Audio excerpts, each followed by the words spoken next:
we are going to review the much anticipated 2018 Mac Mini.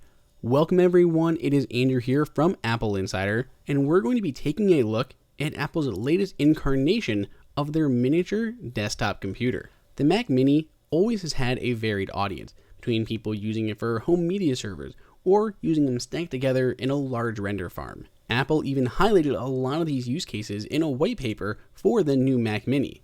If you're unfamiliar with the Mac Mini, it's just a tiny Mac. You don't get anything with it, you get the Mac itself, but you have to supply your own display, keyboard, and mouse. That's why the Mac Mini has always been the cheapest way to get started in the Mac ecosystem.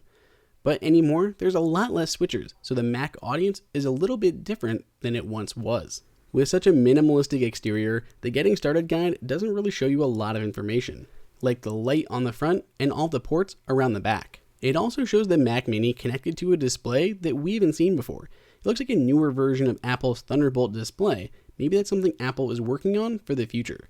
Of course, you're also going to find a pair of Apple stickers, though they are not color matched to the space gray exterior like they are for the new MacBook Airs. Aside from all the Getting Started stuff, you're also getting the power cable. This year, Apple swapped it up and went for a black power cable to go with that new exterior. We always love that Apple included the power supply on the inside of the Mac Mini, keeping the power cable very simple and under our desk a lot clearer.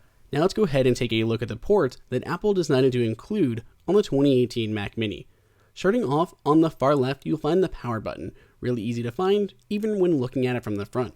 Then you'll have the power port, an Ethernet port, which by default is a 10, 100, 1000 gigabit Ethernet port, though for an extra $100 you can upgrade it to a 10 gigabit Ethernet port. We have a quartet of Thunderbolt 3 ports, an HDMI 2.0 port, and 2 USB 3 ports. Below that, we have a headphone jack that also supports line out. For most users, HDMI 2.0 will do a better job and is more flexible than the optical Toslink connector Apple used to include. It will pass Dolby True HD and DTS HD Master Audio, both of which can't get transmitted over optical. While Apple has of course upgraded the internals and the ports along the back, the body itself remains pretty much unchanged. Other than the color, it looks identical to the last generations of Mac Mini. We've been putting the new Mac Mini through its paces for several days now, and that new space gray color is definitely worth it, because even with the base entry model, this thing is more of a Mac Mini Pro than the Mac Minis of before.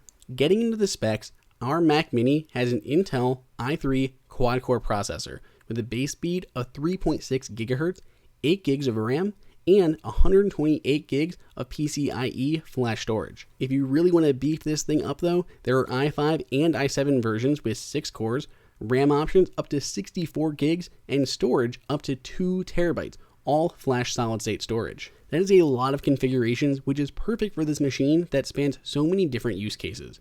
If you want to max out one though, prepare to pay. It's going to cost you over $4,200, while our base entry model only retails for $799. Like we said, with the new Mac Mini, you have to pick up all your own peripherals, which is the same as every Mac Mini that came before it. We opted to include Apple's space gray peripherals, which is the Magic Keyboard, which includes a number pad, the Magic Trackpad, and of course the Magic Mouse. All of which got that really nice dark color screen with the iMac Pro. So let's go ahead and move on and talk about performance. We've used this thing for a few days now and have been really impressed with how quick this thing is, especially for an entry-level Mac Mini. We've tried all of our normal applications, Affinity Photo, Final Cut Pro, a lot of the stuff that we use every single day. We also ran it through a bunch of benchmarks, including Geekbench 4 and Cinebench R15. Now that the Mac Mini starts with a 3.6 GHz quad-core 8th generation Intel Core i3 processor and sports Intel UHD Graphics 630, it really should show a huge improvement over the previous Mac Minis that were updated years ago. On Cinebench R15, we are averaging around 40 frames a second on the OpenGL test and 586 on the CPU. On Geekbench 4, we averaged 4769 and 14202 on the single and multi-core test. That compares well to the late 2012 Mac Mini with an i7 processor, the previous multi-core champ, running at 2.3 GHz, which pulled 3300 and 11480 on the single and multi-core test. We also compared it to the 2012 dual-core 3 GHz i7, which was the previous single-core champ with 3705 and 7062 single and multi-core respectively. Both of these tests put the new low-end Mac Mini ahead of all previous models in the family. The performance gap gets even larger as you go up to the 6-core i7 processor, which we'll be talking about more in the future. With Thunderbolt 3 on board, there's also even more you can do to boost up that performance, whether you're looking to add on Thunderbolt 3 external solid-state drives or external GPUs. These are excellent ways to take this machine even further. With the new Mac Mini, we see other improvements, like the inclusion of Apple's T2 chip. This chip allows a bunch of different features, including hardware-accelerated video encoding, hardware encryption, and secure boot.